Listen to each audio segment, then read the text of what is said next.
Hello, my friends, and welcome to another week of story time with Indiana Holmes. And we continue with the Three Musketeers. Last night, we listened to chapter 6, and so tonight is chapter 7, The Housekeeping of the Musketeers. When D'Artagnan was out of the Louvre and consulted his friends upon the use he had best make of his share of the 40 pistoles, Athos advised him to order a good repast at the Pomme de Pin, Porthos to engage a lackey, and Aramis to provide himself with a suitable mistress. The repast was carried into effect that very day, and the lackey waited at table.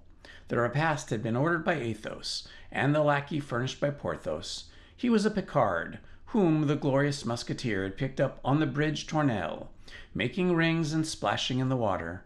Porthos pretended that this occupation was proof of a reflective and contemplative organization, and he had brought him away without any other recommendation. The noble carriage of this gentleman, for whom he believed himself to be engaged, had one planchette. That was the name of the Picard.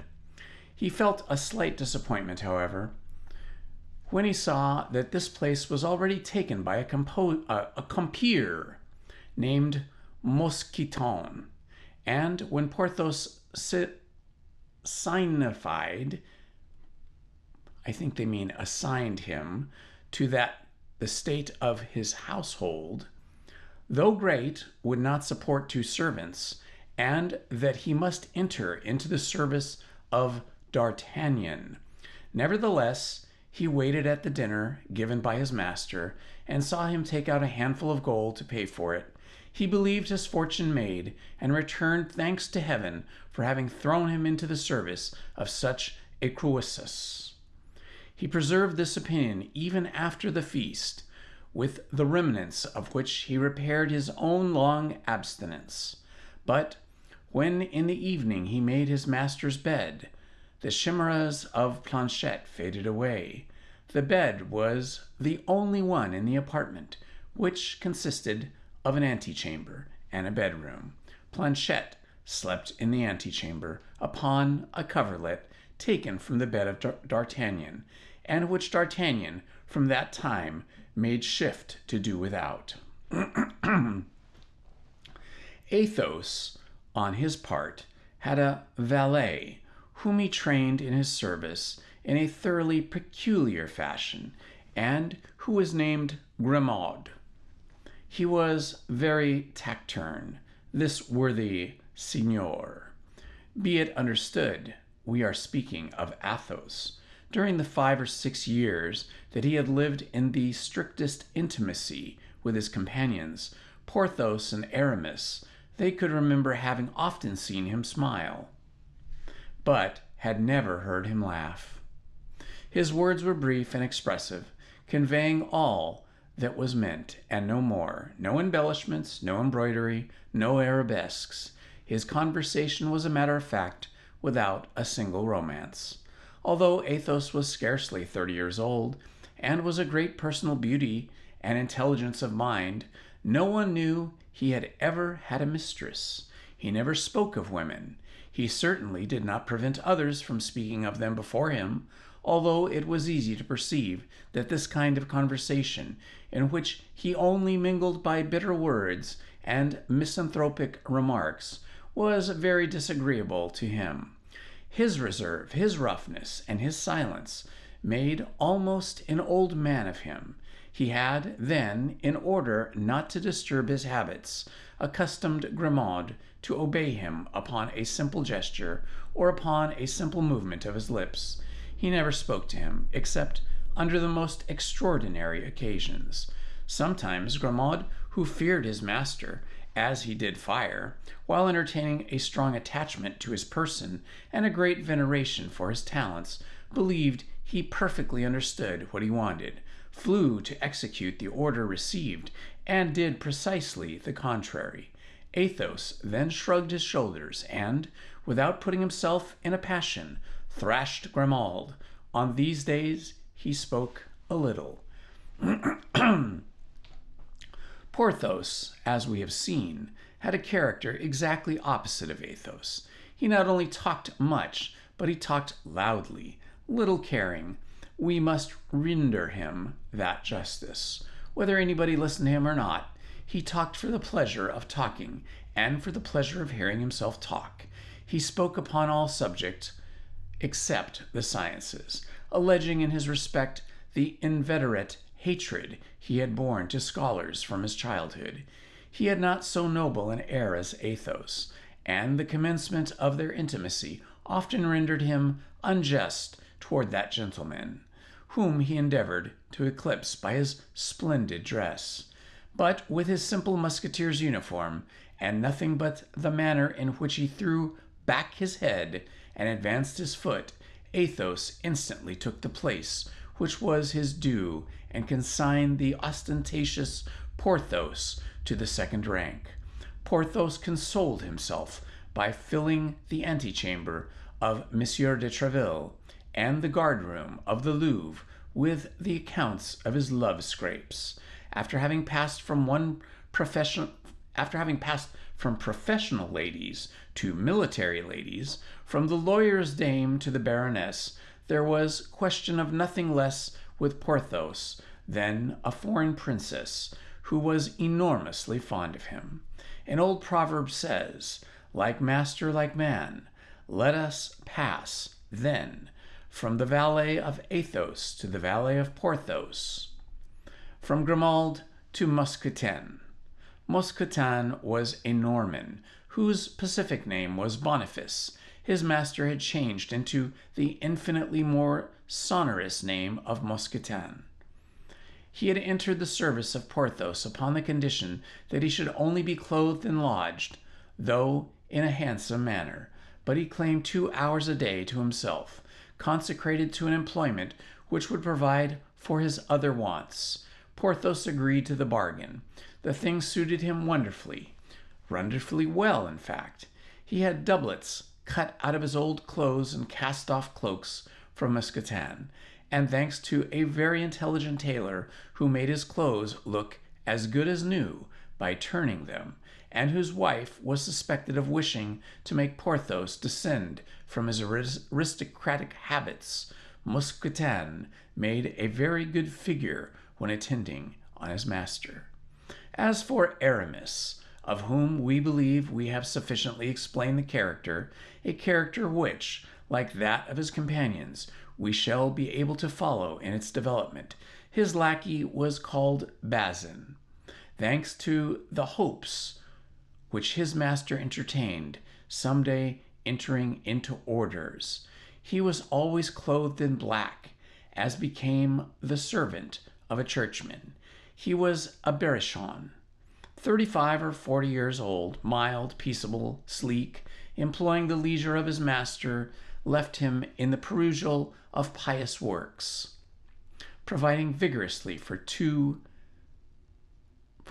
a dinner a few dishes, but excellent. For the rest, he was dumb, blind, and deaf, an unimpeachable fidelity. And now that we are acquainted superficially, at least, with the masters of the valets, let us pass on to the dwellings occupied by each of them. Athos dwelt in the Rue Férou, within 2 steps of the Luxembourg. His apartment consisted of 2 small chambers, very nicely fitted up in a furnished house, the hostess of which, still young and still really handsome, cast tender glances uselessly at him. Some fragments of past splendor appeared here and there upon the walls of this modest lodging. A sword, for example, richly embossed, which belonged by its make to the times of Francis I, the hilt of which alone, encrusted with precious stones, might be worth 200 pistoles, and which nevertheless, in his moments of greatest distress, Athos had never pledged or offered for sale. It had long been an object of ambition for Porthos. Porthos would have given 10 years of his life to possess this sword. One day, when he had an appointment with the Duchess, he endeavored even to borrow it of Athos. Athos, without saying anything, emptied his pockets, got together all the jewels, purses, aiguillettes, and gold chains, and offered them all to Porthos. But as to the sword, he said, it was sealed to its place, and shoulder never quit until its master should himself quit his lodgings. In addition to the sword, there was a portrait representing a nobleman of the time of Henry III, dressed with the greatest elegance, and who wore the Order of the Holy Ghost. And this portrait had certain resemblances of lines with Athos, certain family likenesses, which indicated that this great noble knight of the Order of the King was his ancestor. Besides these, a casket of magnificent goldwork, with the same arms as the sword and the portrait, formed a middle ornament to the mantelpiece, and assorted badly with the rest of the furniture. Athos always carried the key of this coffer about with him. But he one day opened it before Porthos, and Porthos was convinced that this coffer contained nothing but letters and papers, love letters and family papers, no doubt. Porthos lived in an apartment large in size and of very sumptuous appearance in the Rue des Vieux Colombiers. Every time he passed with a friend before his windows, at one of which Mousquetin was sure to be placed in full livery, Porthos raised his head and his hand and said, "That is my abode." But he was never to be found at home. He never invited anybody to go up with him, and no one could form the idea of what his sumptuous apartment contained in the shape of real riches. As to Aramis, he dwelt in a little lodging composed of a boudoir, an eating room, and a bedroom, which room, situated, as the others were, on the ground floor, looked out upon a little fresh green garden, shady and impenetrable to the eyes of his neighbors. With regard to D'Artagnan, we know how he has lodged, and we have already made acquaintance with his lackey, Master Planchet. D'Artagnan, who was by nature very curious, as people generally are who possess the genius of intrigue, did all he could to make out who Athos, Porthos, and Aramis really were, for under these pseudonyms each of these young men concealed his family name, Athos in particular, who a league away savored of nobility. He addressed himself then to Porthos to gain information respecting Athos and Aramis, and to Aramis in order to learn something of Porthos. Unfortunately, Porthos knew nothing of the life of his silent companion, but what revealed itself. It was said Athos had met with great crosses in love, and that a frightful treachery had forever poisoned the life of this gallant man. What could this treachery be? All the world was ignorant of it. As to Porthos, except his real name, as the case with those of his two comrades, his life was very easily known. Vain and indiscreet, it was as easy to see through him as a crystal. The only thing to mislead the investigator would have been belief in all the good things he said of himself. With respect to Aramis, though having an air of having nothing secret about him, he was a young fellow made up of mysteries, answering little to questions put to him about others, and eluding those that concerned himself. One day D'Artagnan, having for a long time interrogated him about Porthos, and having learned from him the report which prevailed concerning the success of the Musketeer with the princess, wished to gain a little insight into the amorous adventures of his interlocutor. "And you, my dear companion," said he, "you speak of the baronesses, the countesses, and the princesses of others." "Pardieu! I spoke of them because Porthos talked of them himself, because he had paraded all of these fine things before me. But be assured, my dear D'Artagnan, that if I had obtained them from any other source, or if they had been confided to me, there exists no confessor more discreet than myself." "Oh, I doubt that," replied D'Artagnan, "but it seems to me that you are tolerably familiar with coats of arms, a certain embroidered handkerchief, for instance, to which I owe the honor of your acquaintance." This time Aramis was not angry, but assumed the most modest air, and replied in a friendly tone, "My dear friend, do not forget that I wish to belong to the church, and that I avoid all mundane opportunities. The handkerchief you saw had not been given to me, but it had been forgotten and left at my house by one of my friends. I was obliged to pick it up in order not to compromise him and the lady he loves. As for myself, I neither have nor desire to have a mistress, following in that respect the very judicious example of Athos, who has none any more than I have." "But what the devil! You are not a priest, you are a musketeer." "A musketeer for a time, my friend. As the cardinal says, a musketeer against my will, but a churchman at heart. Believe me, Athos and Porthos dragged me into this to occupy me. I had, at the moment of being ordained, a little difficulty with, but that would not interest you, and I am taking up your valuable time." "Not at all. It interests me very much," cried D'Artagnan, "and at this moment I have absolutely nothing to do." "Yes, but I have my breviary to repeat," answered Aramis. "Then some verses to compose, which Madame d'Aiguillon begged me to complete. Then I must go to the Rue Saint-Honoré in order to purchase some rouge from Madame de Chevreuse. So you see, my dear friend, that if you are not in a hurry, I am very much in a hurry." Aramis held out his hand in a cordial manner to his young companion, and took leave of him. Notwithstanding all the pains he took, D'Artagnan was unable to learn any more concerning his three new-made friends. He formed therefore their resolution of believing for the present all that was said of their past, hoping for a more certain and extended revelations in the future. In the meanwhile he looked upon Athos and Achilles and Porthos as an Ajax and Aramis as a Joseph.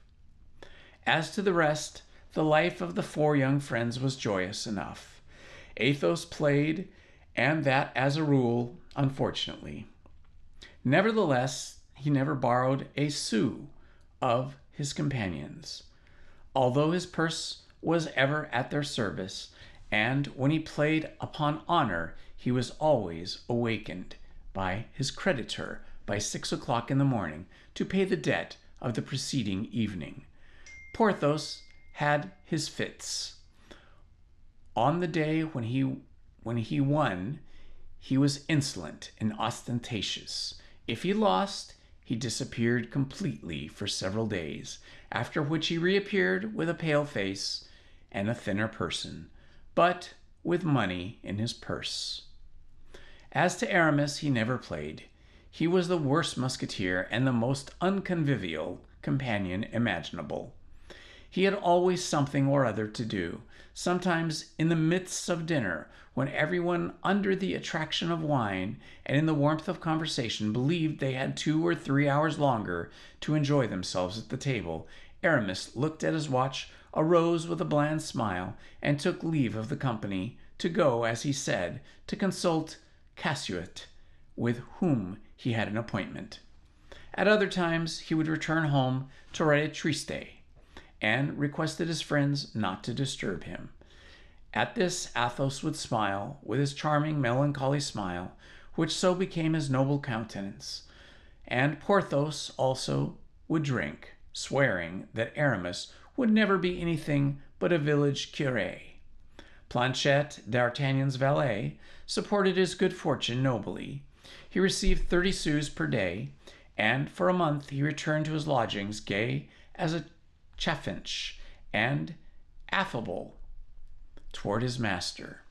When the wind of adversity began to blow upon the housekeeping of the Rue des Fossoyeurs, that is to say, when the 40 pistoles of King Louis XIII were consumed, or nearly so, he commenced complaints which Athos thought nauseous. Porthos, indecent, and Aramis, ridiculous. Athos consoled D'Artagnan to dismiss the fellow. Porthos was of the opinion that he should give him a good thrashing first, and Aramis contended that a master should never attend to anything but the civilities paid to him. "This is all very easy for you to say," replied D'Artagnan. "For you, Athos, who live like a dumb man with Grimaud, who forbid him to speak and consequently never exchange ill words with him. For you, Porthos, who carry matters in such a magnificent style and are a god to your valet, Mousqueton. And for you, Aramis, who always abstracted by your theological studies, inspire your servant Bazin, a mild religious man, with a profound respect. But for me, who am I without any settled means and without resources for me? For I am neither a musketeer nor even a guardsman. What am I to do to inspire either the affection, the terror, or the respect in Planchet?" "This is serious," answered the three friends. "It is a family affair. It is with valets as with wives. They must be placed at once upon the footing in which you wish them to remain. Reflect upon it." D'Artagnan did reflect, and resolved to thrash Planchet provisionally, which he did with the conscientiousness that D'Artagnan carried into everything.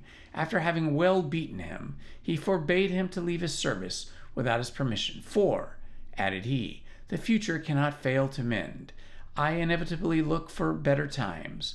Your fortune is therefore made if you remain with me, and I am too good a master to allow you to miss such a chance by granting you the dismissal you require."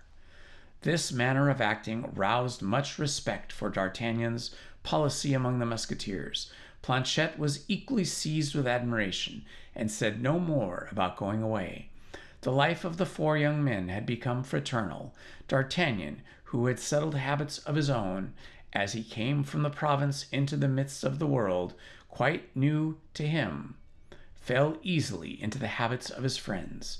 They rose about 8 o'clock in the winter, about 6 in the summer, and went to take the countersign and see how things went on at M. de Tréville's. D'Artagnan, although he was not a musketeer, performed the duty of one, like a musketeer, with remarkable punctuality. He went on guard because he always kept company with whoever of his friends was on duty. He was also known at the Hotel of the Musketeers, where everyone considered him a good comrade. M. de Tréville, who had appreciated him at first glance, and who bore him real affection, never ceased recommending him to the king. On their side, the three musketeers were much attracted to their young comrade. Their friendship, which united these four men, and the need they felt of seeing another 3 or 4 times a day, whether for dueling, business, or pleasure, caused them to be continually running after one another like shadows, and their inseparables were constantly to be met with seeking one another, from the Luxembourg to the place at Saint-Sulpice, or from the Rue des Vieux Colombiers to the Luxembourg. In the meantime, the promises of M. de Tréville went on prosperously. One fine morning, the king commanded M. de Chevalier de Essart to admit D'Artagnan as a cadet in his company of guards. D'Artagnan, with a sigh, donned his uniform, which he would have exchanged for that of a musketeer at the expense of 10 years of his existence. But M. de Tréville promised this favor after a novitiate of 2 years, a novitiate which might besides be abridged if an opportunity should present itself for D'Artagnan to render the king any signal service, or to distinguish himself by some brilliant action. Upon this promise, D'Artagnan withdrew, and the next day he began his service. Then it became the turn of Athos, Porthos, and Aramis to mount guard with D'Artagnan when he was on duty. The company of M. le Chevalier de Essart thus received 4 instead of 1 when it admitted D'Artagnan. concerning a court of intrigue. Chapter 8. In the meantime, the 40 pistoles of King Louis XIII, like all other kings of this world, after having had a beginning, had an end. And after this end, our 4 companions began to be somewhat embarrassed. At first, Athos supported the association for a time with his own means.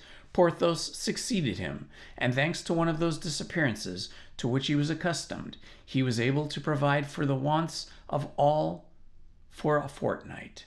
At last it became Aramis's turn, who performed it with a good grace, and who succeeded, as he said, by selling some theological books in procuring a few pistoles.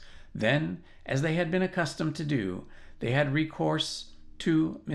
de Treville, who made some advances on their pay, but these advances could not go far with 3 musketeers, who were already much in arrears, and a guardsman, who as yet had no pay at all.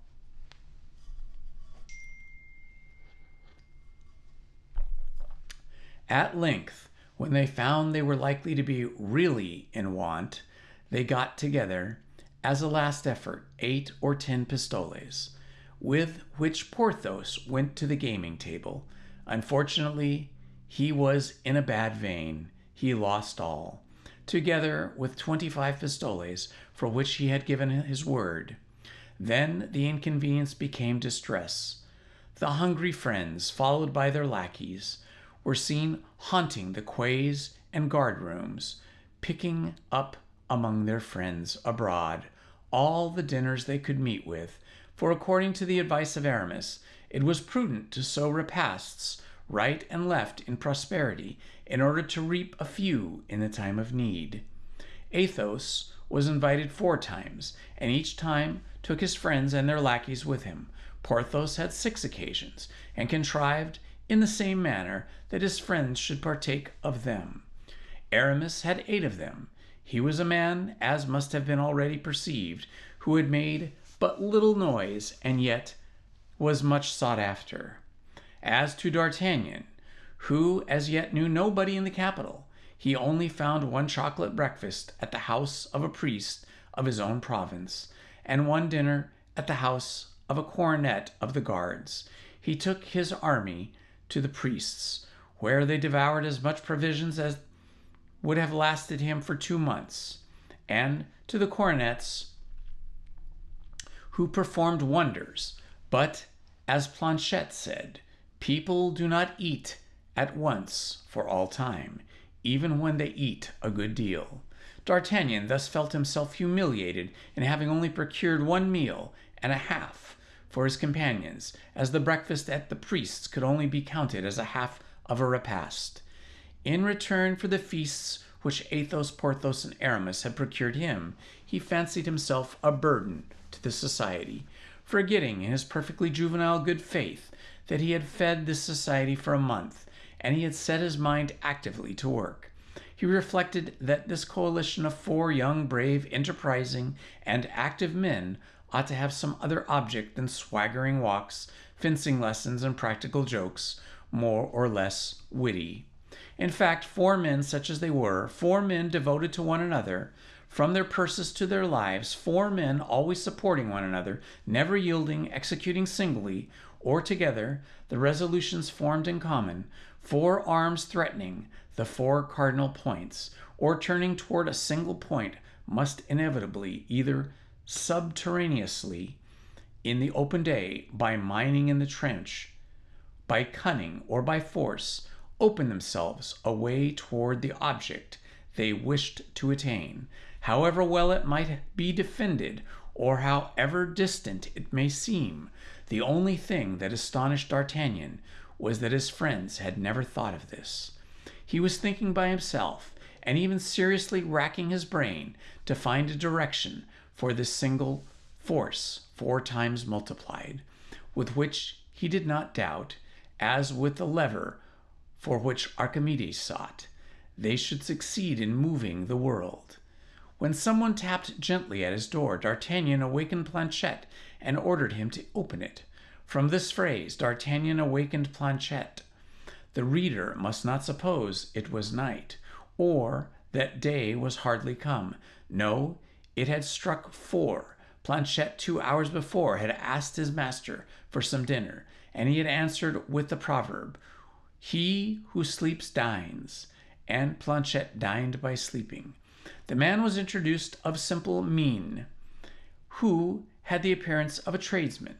Planchet, by way of dessert, would have liked to hear the conversation, but the citizen declared to D'Artagnan that what he had to say being important and confidential, he desired to be left alone with him.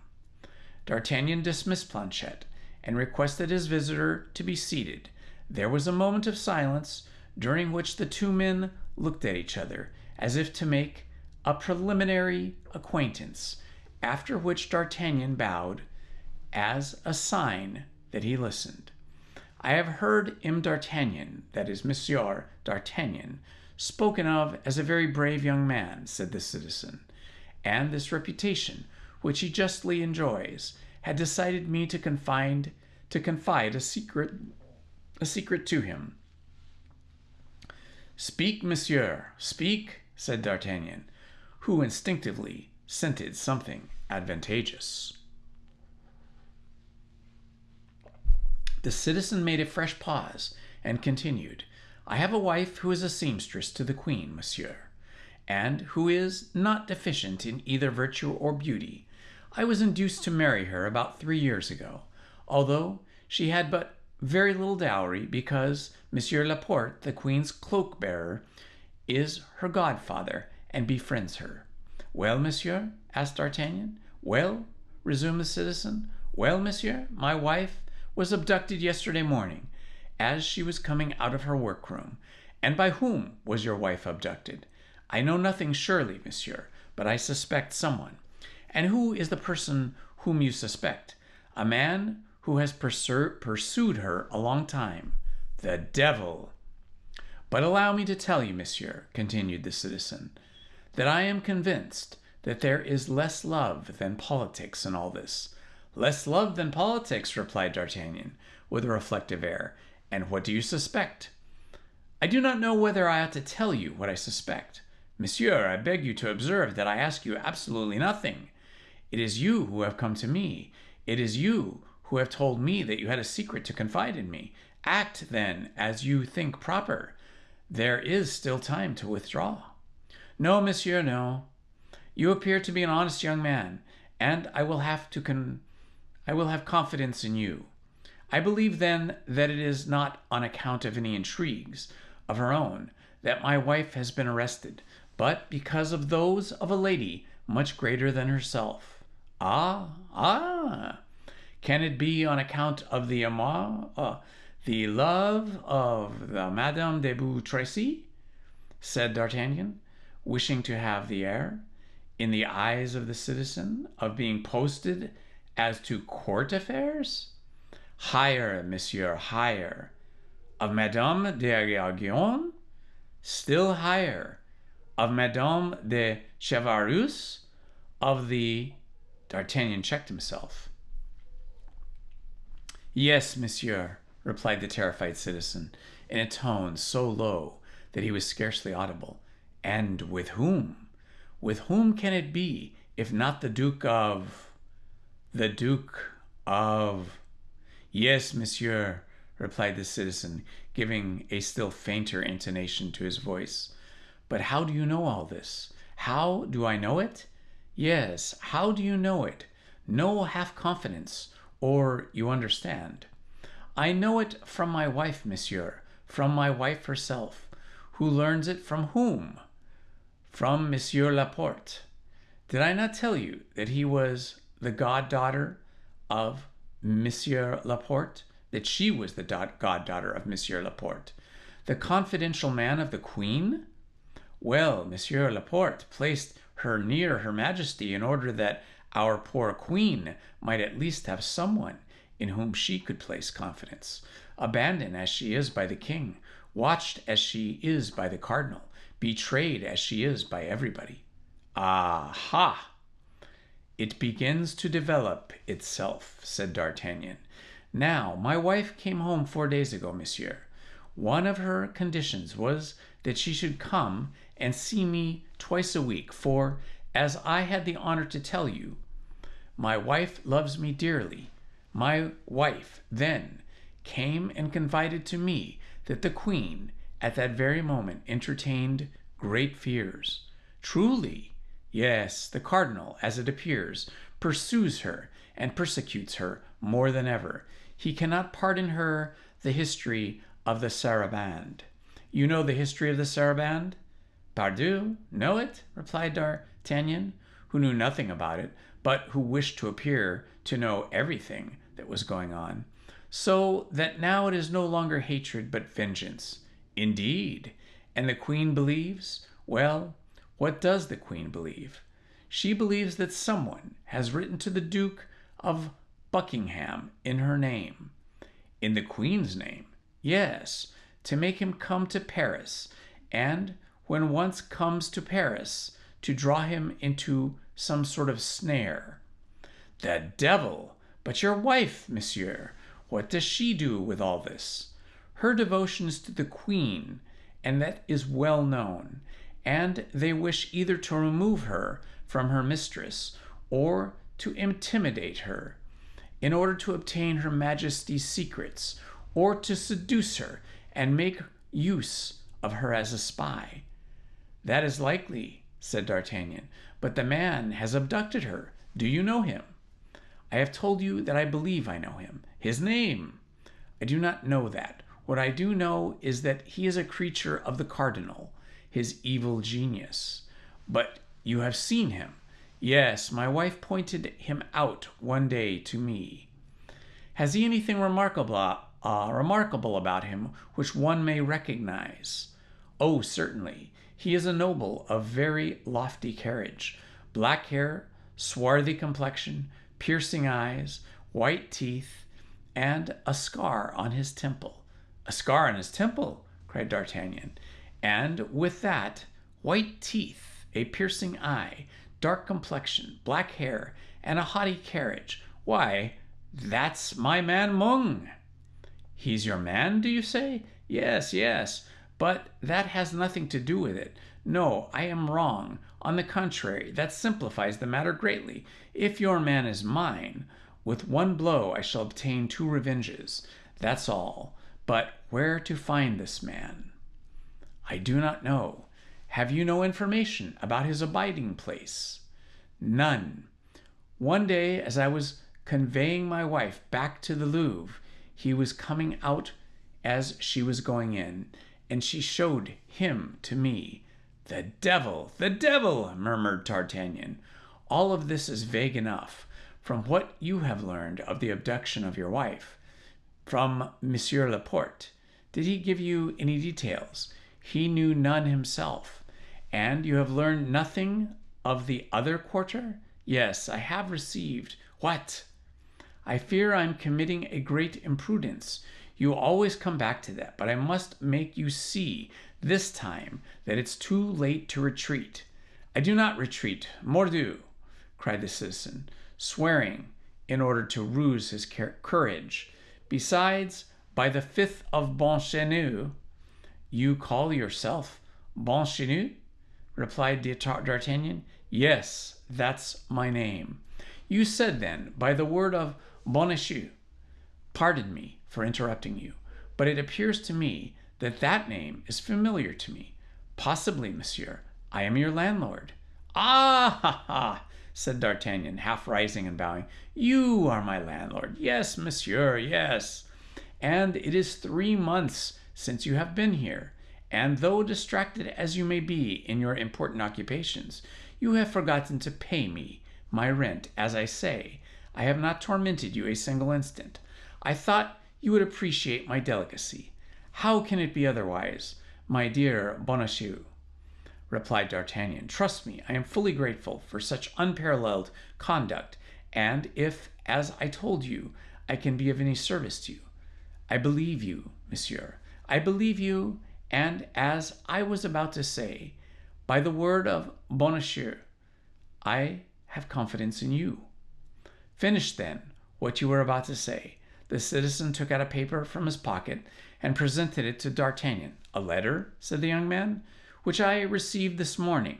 D'Artagnan opened it, and as the day was beginning to decline, he approached the window to read it. The citizen followed him. "Do not seek your wife," read D'Artagnan. "She will be restored to you when there is no longer occasion for her.